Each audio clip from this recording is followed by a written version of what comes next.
is up by Lockhaven Lake, just out of Cisco Grove, and I got separated from the rest of the group, and we went out too far before dark. The area was real rough terrain. I got to the point where I couldn't see, so I just climbed the highest mountain I could find right around that area, and lit a fire just to see if I could get some type of response to that. This was to the people that was to the other party. And I waited until the fire went out and I didn't have any response, so I climbed up in a tree nearby, and I guess I was there a half hour or so, and I spied this light, which I thought was a helicopter, just bobbing up and down over the surface, and they go up above the skyline and then down below the timberline. So I jumped out of the tree and started I built 3 small fires on this rock, and to try to attract attention. As soon as I did that, this light turned and came towards me, and I still thought at that time it was a helicopter. And there's a ranger station nearby. I thought maybe they contacted this, and they were looking for me. But then when it came right up to me, there was no sound. It just hovered there, just the lights is all I could see. I'd say about, it's hard to say, about maybe 50 yards, maybe not that. It was fairly close. Was this a bright light? It was,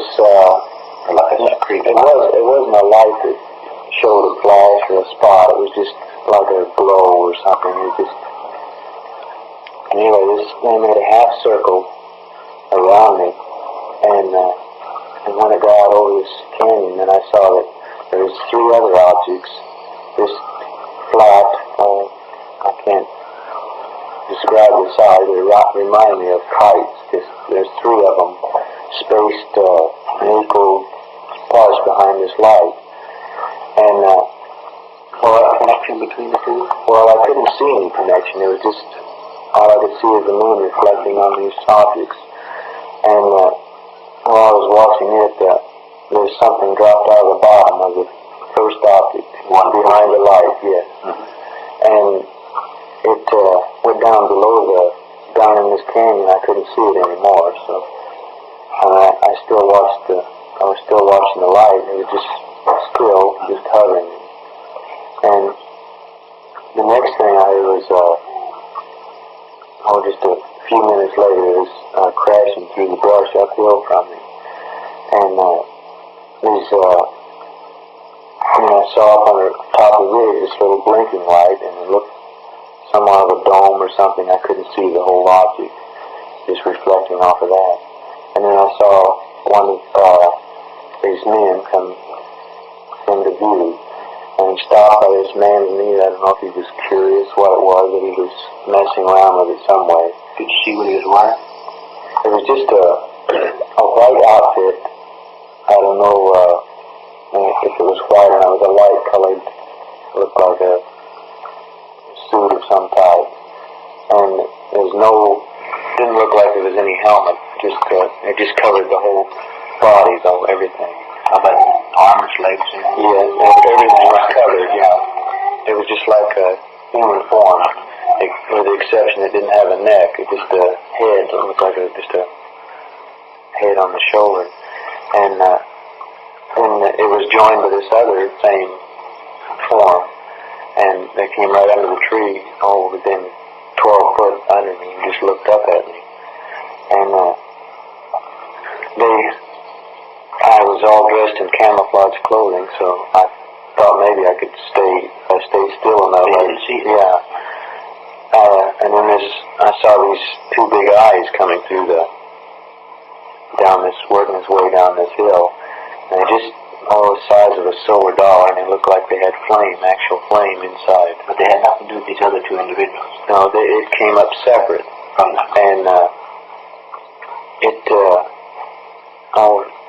stood kind of uphill from me, about 12 13 feet, something like that. And I noticed that kind of a white smoke was coming out of its mouth. And in the next instant, I started kind of gasping for breath, and I kind of temporarily lost consciousness. I fell over my boulder on the limb. And at that time, I thought maybe I was too close. It was radioactivity or something like that of that sort. And I thought maybe they were out to get me then, so I shot my bow at them. I hit this one 3 times, this one that was made out of metal. And every time I hit it, it was just like a arc flash or taking 2 electrical wires and snapping them together. Wasn't doing any good. No, and it shoved them back a little bit, but that's all it did. And did you fire the other 2? No, I didn't. He was the only one that was doing any damage. I fired to him out of commission. Then what? And then I had several books of matches with me, so I lit one and threw it down just to see if maybe they were afraid of fire. And they stepped back a little bit, so I lit my hat on fire and threw it down. When I did that, this saucer or whatever it was, this light, made that cooling noise, and then it just shot way up in the sky. It stayed way up real high then. And these others, all these guys moved back. They moved back away from the fire. So I saw that they were afraid of fire, so I just started tearing my camouflage clothing off. I had my regular clothes underneath, and started lighting it and tried to catch what little brush there was around there on fire. And as long as the fire was burning, they stayed back, but then I ran out of matches before too long.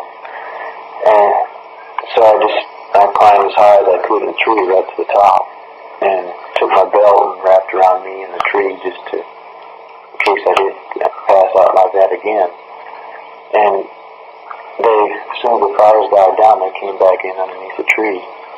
And this one, call him a robot, one that looked like metal. Yes. When the smoke would come out of his mouth, I'd start kind of gasp for breath. It was just like nitrogen or something would take the place of air. That's no smell or no odor. I just couldn't breathe. It just like I wasn't getting any air. And then I'd pass out for just an instant, and as soon as I'd wake up, I'd get the dry heaves and everything. And, I found out that by shaking the tree, that as long as the tree would move, they would step back away from it. So I repeatedly done this all night. They'd try to boost each other up the tree trunk, and as soon as I moved the tree, then they'd step back. And it seemed like that smoke would come, and I'd black out for an instant, and as soon as I'd wake up, I could see them. They'd just be starting up the tree, so I knew I wasn't out too long. Did the robot ever attempt to climb the tree, no? Just the other 2 individuals. And he was down there, but underneath the tree there, he never attempted to climb it or in any way. And this went on all night, and several times I saw these lighted objects go over rocks and stuff, and I could hear crashing through the brush around the area. And close to morning, the sky was just starting to turn a little pink, and this other robot came up, and there was 2 of them underneath the tree, and they were standing facing each other. I could see them down through the branches, and it just seemed like arc flashes or electrical flashes going back. There were just real bright flashes in between them, and that smoke and stuff really poured up through the tree, and I blacked out then, and the next thing I woke up, couldn't have been more than a half hour later, because it was still kind of dark. It was just getting light, and I was hanging from my belt up by the top of the tree, and when I got down, down, well, I looked around and there was nothing there. And I went down and I looked around the bottom of the tree and everything. All I could find was a piece of burnt cloth, and then I found my canteen, and this one arrow I shot, it was laying on top of the brush over to the side, which was the direction I shot it. And that's about all I could say.